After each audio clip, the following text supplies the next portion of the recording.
Bien, estoy en este momento, primero los saludo, desde Asís o Asís, ¿verdad? Donde nació San Francisco de Asís.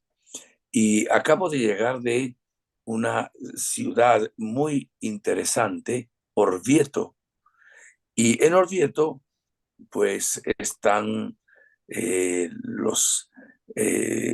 digamos, el milagro eucarístico que ocurrió en la ciudad de cercanita ahí, que es una ciudad llamada Bolsena. Hablamos de Italia. Y bueno, quise hablar hoy un poquito sobre este tema. Estoy en una peregrinación, exactamente visitando algunos santuarios donde ha habido milagros eucarísticos.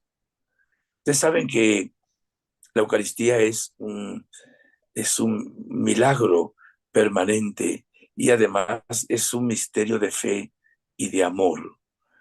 Dios ha querido a lo largo de la historia que haya una cantidad de milagros eucarísticos demostrados por la ciencia. Cuando una hostia, ¿verdad?, está hecha de harina de trigo, en el momento de la consagración se transforma en carne, pues evidentemente hay dos milagros. El milagro de la transustanciación, porque ese pan deja de ser pan y se convierte en el cuerpo de Cristo, y el vino deja de ser vino y se convierte en la sangre de Cristo. Disculpen que estoy afónico o disfónico de tanto que he hablado. No es la primera vez que me pasa. Le pido a Jesús que me ayude en mi garganta y me calme un poquito la tos que tengo. Bueno, he tenido la gracia de estar en tres lugares de la tierra en que he visto milagros eucarísticos. Uno en la ciudad de Nayu o Nahu, en Corea del Sur. Hace unos años vi una hostia convertirse en carne y a una distancia de menos de medio metro. La vi dos veces, hasta con un reflector de luz.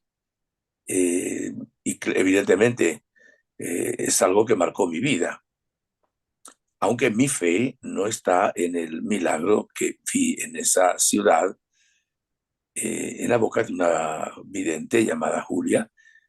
Esa aparición todavía no ha sido aprobada por la Iglesia. Sin embargo, más de 16 veces ya en aquel tiempo había ocurrido el milagro, siempre delante de autoridades. Ese día que me tocó a mí, estamos 16 sacerdotes, pero también había ocurrido en la Capilla Sistina. Por cierto, estuve ayer en la Capilla Sistina y había estado delante de algún nuncio, algún cardenal, en fin, de autoridades también de la Iglesia. Bueno, he tenido la gracia de celebrar misa cuatro veces en la ciudad de Lanciano, que por cierto, voy a ir estos días a Lanciano, que es el milagro más importante, donde en el siglo octavo, ¿verdad?, se convierte la hostia no solo en el cuerpo de Cristo sustancialmente, sino que literalmente, químicamente, físicamente, se convirtió en un pedazo de carne. Y el vino no solo se convirtió en la sangre de Cristo, sino también los accidentes del vino se convirtieron en sangre. Eh, es el milagro más importante, que por cierto no se ha terminado todavía aquella misa, imagínense, desde el siglo octavo. Qué interesante. Y luego analizado ese milagro, pues esa carne que todavía se conserva después de tantos años, es del corazón, del el miocardio, un músculo que se llama miocardio. Eh, si metiéramos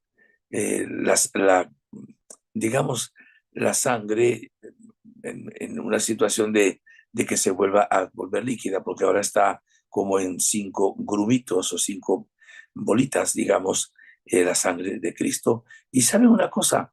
La sangre de Cristo era AB positivo. Ay, ¿por qué sabe eso? Porque científicos han analizado de qué era, de qué tipo era la sábana de Turín. Era exactamente el sudario de Oviedo. También han analizado Lanciano. También han analizado también esta de Orvieto. También. O sea, coincide absolutamente en todo, porque la ciencia también ha avanzado muchísimo.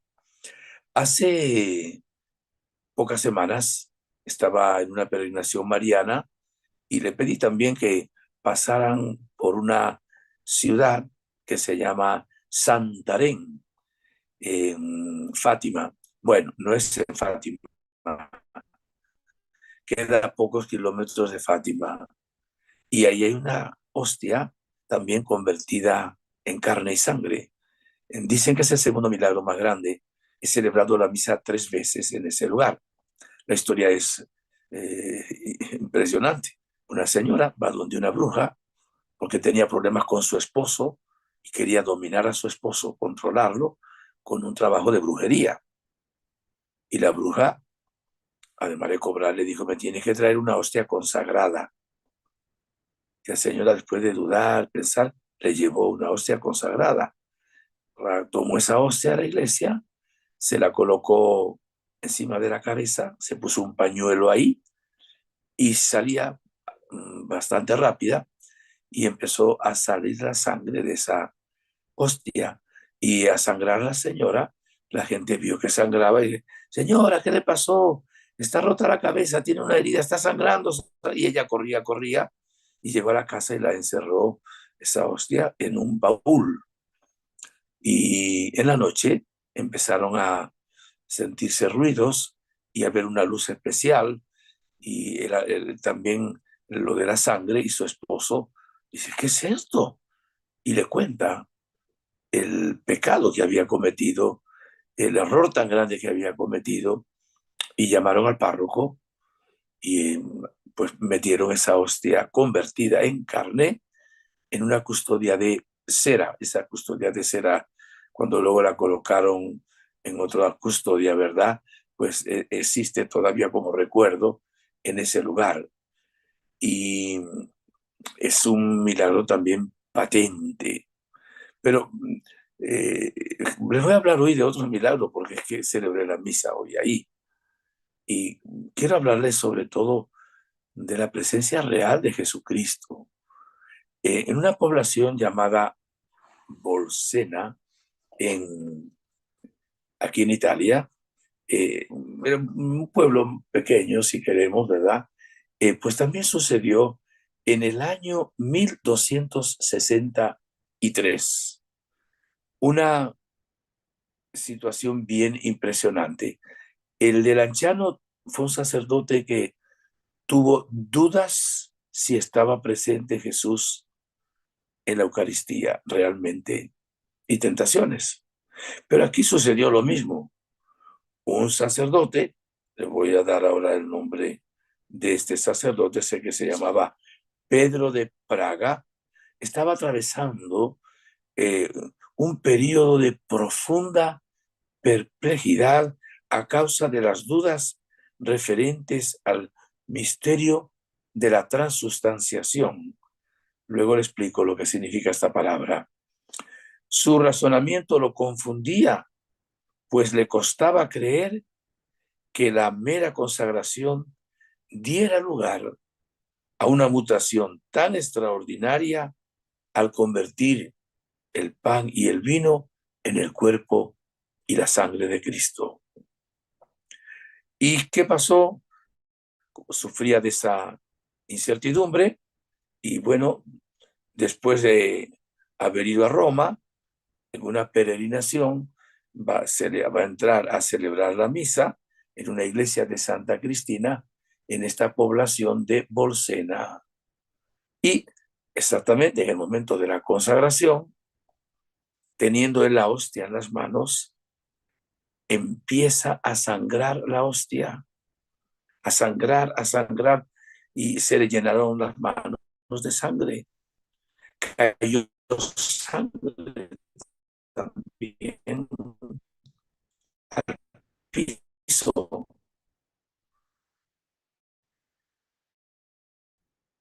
Eh, eh, y se llenó de sangre sobre el altar para luego colocar ahí la patena con la hostia consagrada, el cáliz con el vino, se llama orbral. Se llenó todo de sangre. Y él, en el nerviosismo, agarró el corporal, se paró, tomó la hostia, la envolvió en el corporal, sangrando, y fue para la sacristía. Eh, Estaba, por cierto, en la catedral de esa población que se llama Orvieto, el obispo, perdón, bueno, el obispo de Roma, el papa creo que era papa, ya les voy a decir cómo se llamaba el papa, Urbano o Cuarto, si mal no recuerdo, o el papa Urbano. Y el papa pues se dio cuenta, si Urbano exactamente mandó que le llevaran todo lo estudiado, todo eso, y reconoció el milagro, que se llama el milagro de Bolsena, ¿ok? Pero no está ahora en Bolsena el corporal, ni tampoco la hostia, está en esta población de Orvieto, que es un lugar bien hermoso, bien bonito. He pasado casi todo el día hoy y celebré la misa exactamente ahí en el altar, pues donde se conserva la hostia incorrupta, no completa, pero un pedazo por encima del sagrario, y se conserva también el corporal en el cual fue, como digo, rociada la sangre, cayó la sangre. Es un milagro impresionante en esta población de Orvieto. Y pues tengo todavía la emoción en mi corazón. ¿Por qué tengo la emoción en mi corazón? Pues siempre que celebro la misa para mí es sumamente importante, pero estar celebrando hoy la misa con la gente que iba a la peregrinación, muchos sintieron también una presencia especial en el momento en que estábamos en la Santa Misa. Algunas personas tuvieron gracias particulares y alguna persona me dijo que yo estaba también como emocionado, cambiado, pues no era una emoción que me quitara la serenidad, la paz y todo, pero sí una situación de agradecimiento tan grande al Señor. Por eso a mí me gusta decir que la Eucaristía es fuente de sanación, pero también que es misterio de fe y de amor. Y al mismo tiempo, se lo digo y ahora luego lo explicaré mejor, es sacrificio, es banquete, es presencia de Jesús. Claro que es un misterio. Como le digo, he tenido la gracia de ver estos milagros, ¿verdad? Pero mi fe no está tanto en los milagros. Claro, me aumenta la fe. Yo cuando me acuerdo luego de estos milagros, cuando estoy consagrando, soy más fervoroso todavía, si puedo hablar. Pero es porque Jesús lo dijo en su palabra, ¿verdad? Sabe que la consagración nos la narra San Mateo, San Lucas, San Marcos y también en la primera carta, capítulo 11 de los Corintios, el apóstol San Pablo, no San Juan, pero San Juan en el capítulo 6, sin decir la consagración, habla pues de la Eucaristía. Ahí Jesús dijo que él era el pan que da vida. Jesús había hecho un milagro el día anterior, multiplicado los panes y los peces. Comieron 5.000 hombres y, sin contar a mujeres y los niños, sobraron 12 canastas. Estaba cerca de la ciudad de Cafarnaúm. Y al día siguiente fueron a buscar a Jesús. Y Jesús ahí en la sinagoga, se conserva la parte alta de la sinagoga, le dijo, yo soy el pan vivo bajado del cielo. Y luego dijo, mi carne es verdadera comida, mi sangre es verdadera bebida. El que come mi carne y bebe mi sangre habita en mí y yo en él. Si no comen la carne del Hijo del Hombre y no beben su sangre, no tienen vida en ustedes. El que come mi carne y bebe mi sangre, a ese yo lo resucitaré en el último día. Los que estaban escuchando a Jesús entendieron que Jesús les estaba diciendo que para ser discípulos suyos tenían que ser caníbales. O sea, ellos entendieron, no que era un símbolo, entendieron que había que comer, porque fue lo que dijo Jesús, comer su carne, beber su sangre, y empezaron a marcharse. Y dijeron, se volvió loco Jesús, con lo bien que hablaba, hacía milagros, ayer multiplicó los panes y los peces, y mira, ahora dice que hay que ser caníbales para ser discípulos suyos. Repito, Jesús no usó la palabra caníbal, pero sí dijo, mi carne es verdadera comida, no un símbolo. Mi sangre es verdadera bebida. La iglesia quiere que nosotros tengamos fe en la Eucaristía. El Vaticano II dice que es el culmen más alto, que es la fuente más grande. O sea, la Eucaristía es lo más santo que hay en el universo, lo más poderoso que hay, lo más sanador. Es Jesús mismo. Claro, Él iba a morir en la cruz el Viernes Santo para darnos su entrega, su amor, su salvación, y de hecho lo hizo. Y ese año, el, la cena pascual era sábado y Jesús ya no pudo estar en la cena pascual. Iba siempre con San José y la Virgen desde niño. Entonces Jesús adelantó la cena pascual al jueves. Por eso el jueves santo es el día de la institución de la Eucaristía y de la institución del sacerdocio. El jueves santo, después de comer la cena pascual, el cordero, entonces, y tomarlo con copas de vino, hierbas amargas, panes sin levadura, Jesús le dice a sus apóstoles, ahora voy a instituir otra cena. La primera era para recordar la liberación de Egipto. Ahora esta cena va a ser como memorial de la pasión, muerte y resurrección de Jesucristo. Pero no es un memorial que es solo un recuerdo, es un memorial que hace presente el misterio de la muerte de Jesús. Por eso cuando el sacerdote dice, este es el sacramento de nuestra fe, dicen ustedes, dicen que proclama la muerte de Cristo, ¿verdad? Y su resurrección. Frase, por cierto, que también está en la primera carta a los Corintios, en ese capítulo 11. Entonces podemos decir que la Eucaristía es el sacrificio de Cristo en la cruz. O sea, ahí está su pasión, su muerte y su resurrección. Eh, y es un misterio porque no lo podemos entender. Solo hay una diferencia, que en la cruz fue cruento, sangriento, en medio de grandes dolores.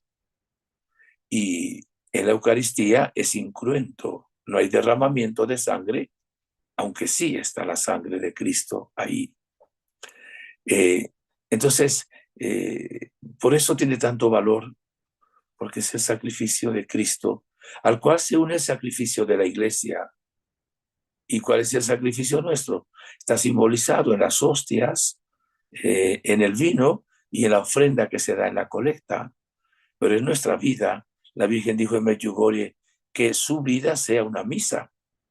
Lleven a la misa su vida y que la misa sea también su vida, porque llevamos luego a Jesús por unos cuantos minutos, a veces salimos antes de que la presencia de Jesús desaparezca de nuestro corazón.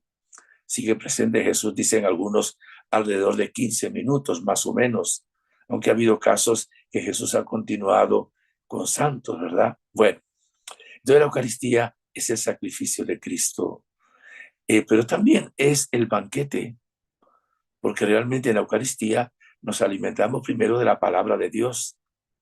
No solo de pan vive el hombre, sino de toda palabra que sale de la boca de Dios. Y en el altar ya no está el pan, ya no está el vino, está el cuerpo de Cristo, la sangre de Cristo. Cuando nosotros comemos algo, qué sé yo, pan, eh, arepas, eh, eh, palabra venezolana y palabra colombiana, ¿verdad?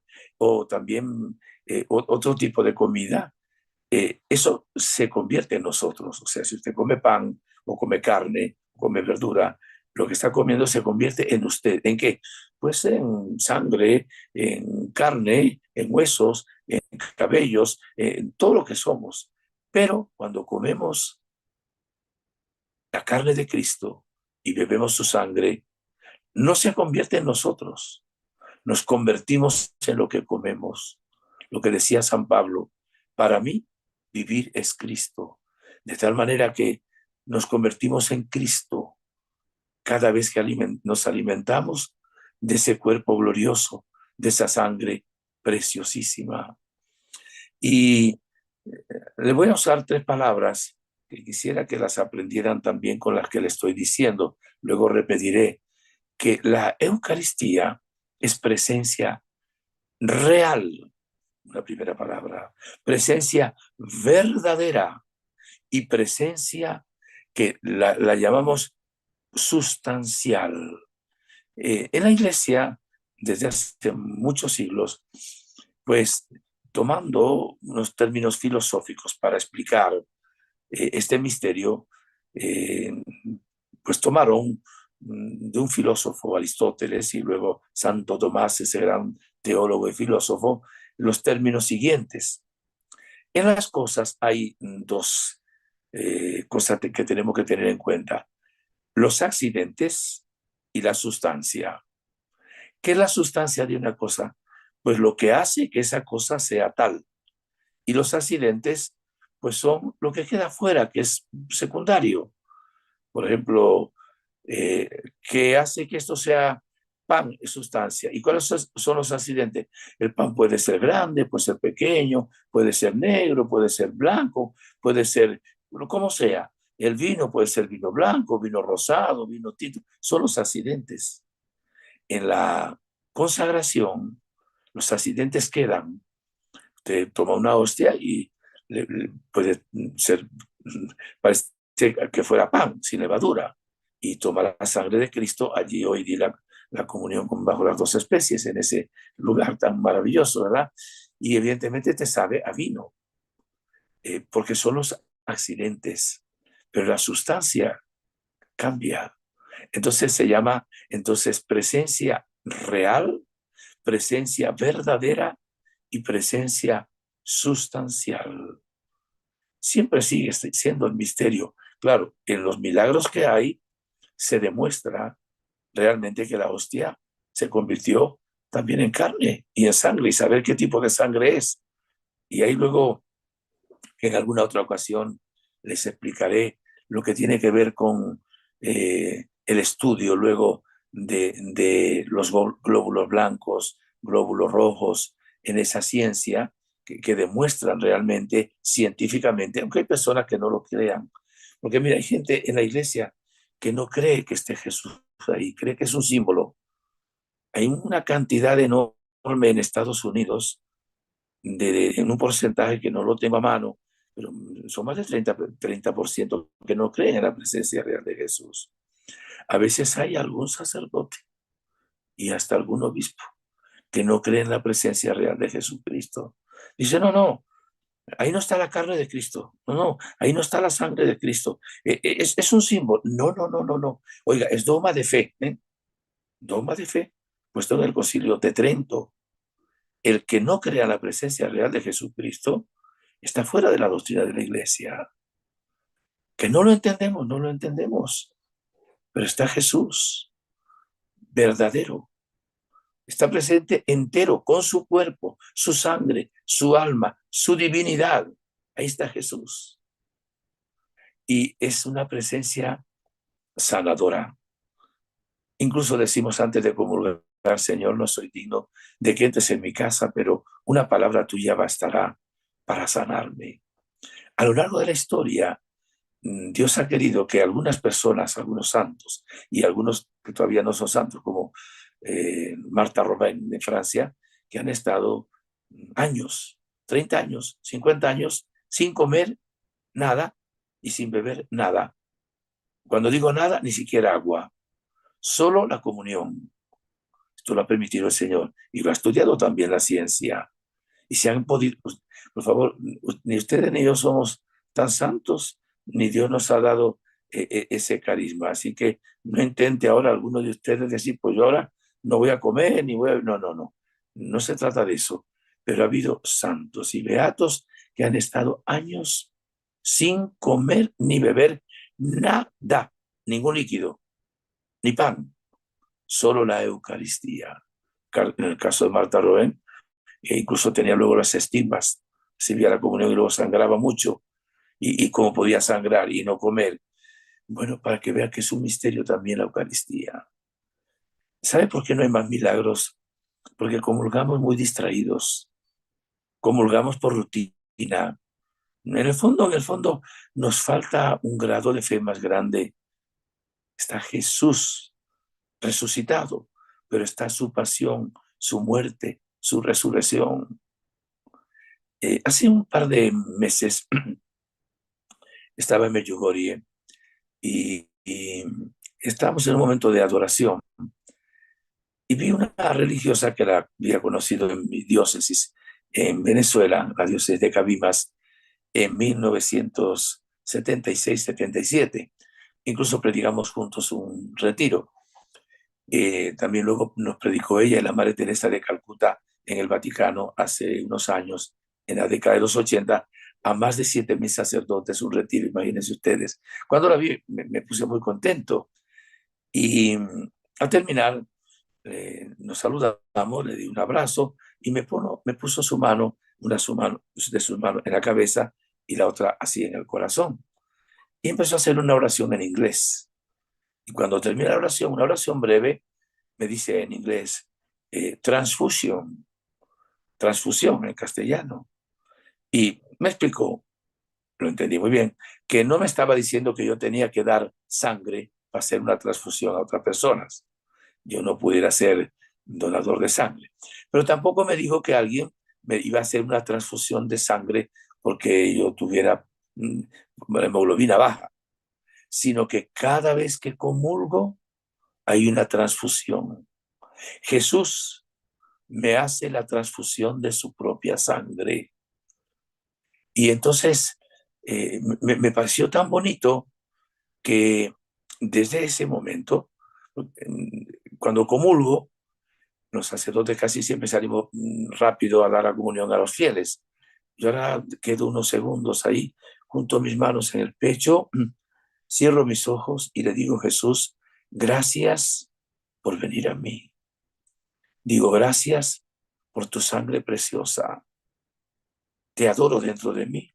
Y le digo, ahora que tu sangre pase a mi corriente sanguínea, pase a mi corazón, del corazón a través de las venas y las arterias y luego los vasos capilares a todos los órganos de mi cuerpo, a toda célula, porque ahí está Jesús, ahí estás tú.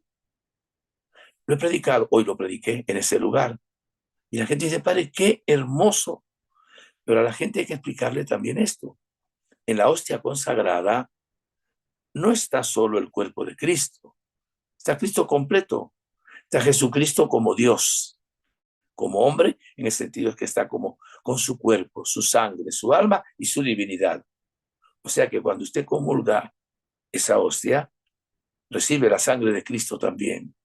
Así como en el cáliz, que está la sangre de Cristo, está también Jesús presente realmente, pero también entero, con su cuerpo, su sangre, su alma y su divinidad. Entonces, hoy sentía que tenemos que hablar más de la Eucaristía, porque es lo más grande que hay. Además está la entrega y la donación de Jesús que hizo en la cruz por nosotros. Y luego ahí podemos unir nuestros pequeños sacrificios para que adquieran valor. Y realmente, si algo quisiera hacer el demonio, perdón, si pudiera hacerlo, sería hacer desaparecer la Eucaristía. Por eso la Eucaristía debe ser para nosotros la razón de nuestro vivir. Los demás sacramentos sacan fuerza de la Eucaristía. Las demás oraciones que hagamos salen fuerza del costado de Cristo que está en la Eucaristía. Y claro, estando yo hoy en este lugar de Orvieto, celebrando la misa en este lugar, pues quise compartir con ustedes esto. No es la primera vez que hablo de la Eucaristía, ¿verdad? Si Dios quiere, voy a tener pronto en Colombia, el día 23, también un evento con varias personas más sobre la Eucaristía. Y en este momento una de estas hermanas colombianas está siguiéndonos aquí, era una de las que organiza este evento. Marcela, ¿verdad? Que es una parte de la terna de las personas que están en Colombia, difundiendo realmente la espiritualidad medjugorriana. Y vamos a disfrutar realmente. Yo disfruto realmente una Eucaristía y cuando más oramos por sanación con la presencia real de Jesús, el poder es realmente inmenso.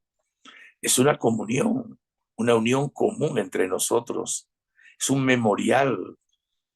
Entonces, les decía al principio, solo repito, la Eucaristía es sacrificio, la Eucaristía es banquete, la Eucaristía es presencia real, verdadera y sustancial. La Eucaristía es fuente de sanación, es memorial y es también comunión entre nosotros. El Señor nos dé hoy, se lo pido al Espíritu Santo, la gracia de penetrar y profundizar y aceptar y creer en el misterio de la Eucaristía. Oren por los sacerdotes. Sin sacerdocio no hay Eucaristía. Sin sacerdocio tampoco hay perdón de los pecados. Por eso tanta tentación del demonio a los sacerdotes. Claro que los periódicos no publican los sacerdotes que no dan escándalo. Publica a los que ellos han dado escándalo. Pues la Virgen dijo en Medjugorje, los sacerdotes no necesitan que ustedes los critiquen, necesitan que oren por ellos. Ellos le darán cuenta a Dios de sus obras, evidentemente. Pero le pido al Señor que quite toda duda, todo temor, que nos haga realmente amantes de la Eucaristía y adoradores de la Eucaristía. Nosotros empezamos hoy a tener adoración ahí en Orvieto, unos minutos antes de la misa. Qué hermoso. Y en Medjugorje, todo el que ha ido a Medjugorje recuerda para siempre ese momento de adoración al Santísimo, a veces con miles de personas, ¿verdad? Porque la Virgen María nos lleva a Jesús sacramentado. Muchas gracias por escucharme. Gracias por orar también por mí. Que Dios les bendiga ricamente. Les bendigo con mucho cariño en el nombre del Padre, del Hijo y del Espíritu Santo. Amén. Bueno, quiero que me digas, no a mí solo, sino a todos, en qué lugar va a ser ese evento el día 23. Claro que sí, padre. Buenas tardes para todos, buenas noches. El evento, padre, va a ser en el Colegio María Auxiliadora en la ciudad de Cali. Si ustedes conocen a alguien en Colombia que esté cerca de Cali, como Cartagena, Bucaramanga, Bogotá, Pereira, cualquier ciudad que esté cerca a Cali, pues por favor ayúdennos a que reciban esta gracia de tener al Padre Inocencio en Cali. Es primera vez que lo vamos a tener y estamos, los que conocemos al Padre, estamos muy emocionados por tenerlo aquí en nuestra ciudad. Entonces, y más con este bellísimo tema, Padre, que lo que usted decía, esto es el culmen, es lo más santo, es lo más grande, Padre, que puede recibir un católico, Padre. Entonces, los invitamos a todos cordialmente a que se puedan unir de verdad con nosotros en esta jornada de oración que se llama Día Meyugoriano en la ciudad de Cali. Se realiza con el permiso del señor obispo. Sí, ¿Ok? señor. También vamos a orar por sanación. Lo importante no es que vaya al Padre Inocencio, sino que está Jesucristo allá, ¿ok? Claro, así es, Evidentemente. Padre. Claro, yo te entiendo, mi amor, con mucho cariño.